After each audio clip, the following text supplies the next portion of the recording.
Hello guys, आज हम लोग जो है लूसेंट का पेज 35 को कवर करेंगे। मिडाइवल इंडिया का पार्ट है ये। ठीक है। सेशन को स्टार्ट करने से पहले आप लोग चैनल को सब्सक्राइब कर दो, वीडियोस को लाइक कर दो और शेयर भी कर देना अपने दोस्तों में। ठीक है। देखते हैं आज का पहला क्वेश्चन क्या है। आज का पहला क्वेश्चन ये है कि इत्मादुद्दौला का मकबरा का निर्माण किसने करवाया था। सबसे पहले बताओ कि इत्मादुद्दौला का जो किसका पिता था, तो ये आपको कमेंट में करना है। ठीक है।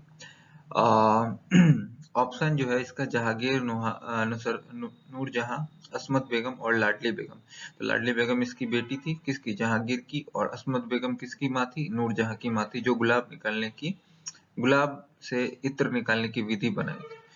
तो इत्मादुद्दौला का मकबरा जो है नूरजहां ने बनवाया था। आगे चले। अगला क्वेश्चन है कि मुगल कालीन वास्तुकला के अंतर्गत निर्मित सर्वप्रथम कौन सी इमारत है जो पूर्ण रूप से बेदाग सफेद संगमरमर से निर्मित है। देखो, सफेद संगमरमर से निर्मित सबसे पहली कौन सी मतलब स्ट्रक्चर था मुगल कालीन में, तो वो जो था वो इत्मादुद्दौला का मकबरा ही था। ठीक है। अगला क्वेश्चन पे चलते हैं। अगला क्वेश्चन है कि हमजानमा जो है ये विषय किस चीज से संबंधित है। ऑप्शन है संगीत कला से, चित्रकला से, मौलवी से या कवि से। एक्स नहीं हुआ यहाँ पे। तो ये जो है ना हमजानमा, ये जो है आपको चित्रकला से संबंधित है। आगे चले। अगला क्वेश्चन है कि जहांगीर के मकबरे का निर्माण किसने करवाया था। खुद जहांगीर ने या नूरजहां ने, अस्मत बेगम या लाडली बेगम ने। तो नूरजहां ने ही इसको जहांगीर के मकबरे का भी निर्माण करवाया था। ठीक है। आगे चले। अगला क्वेश्चन है कि किसके शासनकाल में captain Hawkins, sir Thomas Roe, William Finch, Edward Terry, यहाँ पे टैरी होगा, एडवर्ड टेरी जैसे यूरोपीय यात्री आए थे। तो ये जो आए थे, ये सबसे पहले जो आए थे वो जहांगीर के समय में ही आए थे।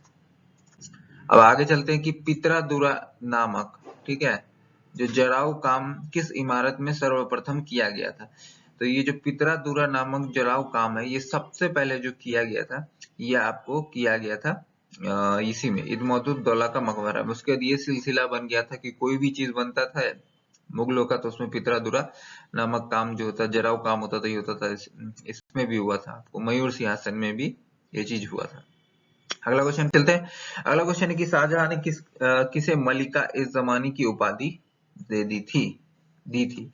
ऑप्शन है अर्जुमंद बानो बेगम, अस्मत बेगम, लाडली बेगम या नूरजहां। तो आरजू बानो बेगम जो है, अर्जुमंद बानो बेगम, ये इसकी वाइफ थी, उसी को मल्लिका ए जमानी की उपाधि दी थी। और ये अपने मतलब प्रसव पीड़ा के दौरान इसकी मृत्यु हो गई थी। आगे चले। आगे चल लेते हैं। ताजमहल की रूपरेखा किसने तैयार की थी। देखो, यहाँ दो चीज होगा, रूपरेखा, और एक चीज होगा आपको निर्माण करवाने का मुख्य स्थापत्य कलाकार कौन था। तो देखो, जब जब पूछे रूपरेखा तो उस्ताद ईर्षा होगा। ठीक है। आगे चले। शाहजहां की माता का नाम क्या था। तो शाहजहां की माता का नाम क्या होगा, सबको पता होगा, जगत गोसाई। आगे चले। अगला क्वेश्चन है कि ताजमहल का पूर्ववर्ती किसे माना जाता है। तो देखो, ताजमहल का पूर्ववर्ती जो है वो माना जाता है जहांगीर के मकबरा को। अगला क्वेश्चन है कि मयूर सिंहासन का मुख्य कलाकार कौन था। तो मयूर सिंहासन का जो मुख्य कलाकार था वो बेबादल खां था। ठीक है, बेबादल खां। आगे चलते हैं। राजधानी को आगरा से दिल्ली लाने के लिए यमुना नदी होगा, यहाँ यमुना नदी, यहाँ पे सही कर लेना, यमुना नदी के दाहिने तट पर शाहजहानाबाद की नींव किसने डाली थी। ऑप्शन है शाहजहां, अकबर, औरंगजेब, जहांगीर। ये तो सबको पता होगा कि ये शाहजहां ने ही की थी। आगे चले। आगरा के जामा मस्जिद, देख लो, याद रखो, आगरा का जामा मस्जिद पूछ रहा है, का निर्माण किसने करवाया था। नूरजहां, दिलरास बानो बेगम, जगत गोसाई या जहां आरा। तो जहां आरा ने क्या करवाया था, ये कौन थी, शाहजहां की बेटी थी। अगला क्वेश्चन पे चलते हैं। अगला क्वेश्चन है कि दीवाने दीवाने खास एवं आगरा का मोती मस्जिद किसने बनवाया था। तो सबको पता होगा कि शाहजहां ने ही बनवाया था। अगला क्वेश्चन चलते हैं। अगला क्वेश्चन है कि दारो सिकोह किसका शिष्य था। तो देखो, दारो सिकोह जो था वो मुल्ला शाह बख्श बस सी होगा, यहाँ पे गलत हो गया। ठीक है, यही आंसर इसका ऑप्शन है। एक बार आप लोग इसको मिला लेना अच्छे से। ये टाइपिंग मिस्टेक हो गया। आगे चलते हैं। अब अगला क्वेश्चन है कि शाहजहां ने गुण समुंदर जो है गुण समुंदर की उपाधि किसे प्रदान की थी? ऑप्शन है मोहम्मद फकीर, जगन्नाथ, लाल खा या हरि नारायण मिश्रा को। तो लाल खा को जो है गुण समंदर की उपाधि प्रदान की थी। बाकी का भी हम बता देते हैं क्या क्या उपाधि। मोहम्मद फकीर को जो है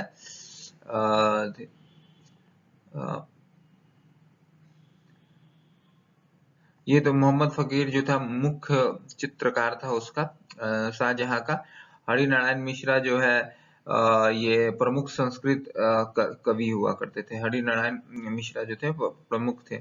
और जो संगीतज्ञ थे वो थे आपको ये भी जगन्नाथ। आगे चले। अगला क्वेश्चन है कि देवराय घाटी का युद्ध कब हुआ था? तो देवराय घाटी का युद्ध किसके किसके बीच में हुआ था? तो वो दारा सिकोह और औरंगजेब के बीच में हुआ था। तो फाइनली इसमें वैसे तो 3 लड़ाई हुई थी, जिसमें सबसे आखिरी लड़ाई ये थी। इसके बाद इसको औरंगजेब ने दारा सिकोह को मार दिया था। क्यों मार दिया था? कि वो बोल के कि मुस्लिम धर्म का ये मतलब पालन नहीं कर रहा है, इसीलिए इसको कह के मरवा दिया था। 1659 में देवराय की युद्ध हुई थी। उससे पहले 2 युद्ध और हुई थी। इससे पहले हुई थी 1658 में सामूगढ़ का युद्ध हुआ था। और उससे पहले 1658 में जो है 1658 में ही धर्मट का युद्ध हुआ था। ठीक है, आगे चले। अगला क्वेश्चन पे है। अगला क्वेश्चन देखते हैं क्या है। अगला क्वेश्चन है कि शाहजहां के पुत्रों में दक्कन दक्कन का सूबेदार कौन था? देखो, दक्कन का सूबेदार जो था वो था औरंगजेब। ठीक है। बंगाल का जो सूबेदार था वो था आपको ये मुराद था शायद। एक मिनट रुकना। नहीं, बंगाल का नहीं, बंगाल का सूजा था। ये बंगाल का सूजा था। ये था आपको बंगाल का। ठीक है। और जो मुराद था, मुराद आपको गुजरात का था। कहाँ का था? गुजरात का था। ठीक है, ये गुजरात का था। आगे चले। गुरु तेग बहादुर की हत्या किस मुगल शासक ने करवा दी थी? तो गुरु तेग बहादुर की हत्या तो सबसे पहले इसलिए करवा दी थी क्योंकि इन्होंने इस्लाम धर्म को कबूल नहीं किया था। और कौन करवा दिया था? औरंगजेबा ने करवा दिया था। ठीक है, आगे चले। आगे की सिर ए अकबर नामक नाम से उपनिषदों का अनुवाद किसने किया था? तो ये जो किया था ये दारा सिकोह किया था। ठीक है, आगे चले। अगला क्वेश्चन है कि शाह बुलंद इकबाल के रूप में किसे जाना जाता था? तो शाह बुलंद इकबाल का जो है इसको इंग्लिश में किंग ऑफ लॉफ्टी फॉर्चूनेट कहते हैं, फॉर्चून कहते हैं। सॉरी, फॉर्चूनेट नहीं, किंग ऑफ लॉफ्टी फॉर्चून कहते हैं। इसको किसको? दारा सिकोह को कहा जाता था। आगे चले। अगला है कि औरंगजेब के गुरु का नाम क्या था? तो औरंगजेब का जो सबसे पहले तो जान लो कि इसका जो बचपन है सबसे ज्यादा नूरजहां के सामने साथ बीता है। और औरंगजेब का जो गुरु गुरु था वो था मीर मोहम्मद हाकिम। और इसको औरंगजेब को क्या कहा जाता था? जिंदा पीर भी कहा जाता था। ये सब क्वेश्चन बार बार पूछा इसलिए इंक्लूड नहीं किए। याद रखना, इसको जिंदा पीर भी कहते थे। आगे चले। किस मुगल शासक ने 2 बार अपना राज्याभिषेक करवाया था? तो ये भी औरंगजेब ने ही करवाया था 2 बार अपना राज्याभिषेक। आगे चलते हैं। औरंगजेब कौन सा धर्म को मानता था? शिया धर्म या सुन्नी? मुस्लिम में 2 धर्म होते हैं, शिया और सुन्नी। तो जो है ये सुन्नी धर्म का अनुयायी था, सुन्नी धर्म को मानने वाला था। ये क्वेश्चन यहीं पे खत्म हो गया ये सेशन। और टोटल क्वेश्चन यहाँ पे खत्म हो। जितना बन सकता था मैंने वहां पे क्वेश्चन इंक्लूड कर दिया था। आई होप कि आप लोग को ये सब जो भी एमसीक्यू ये सब अच्छा लग रहा होगा। और इसी के साथ इस सेशन को हम लोग यहीं पे एंड करते हैं। थैंक्स।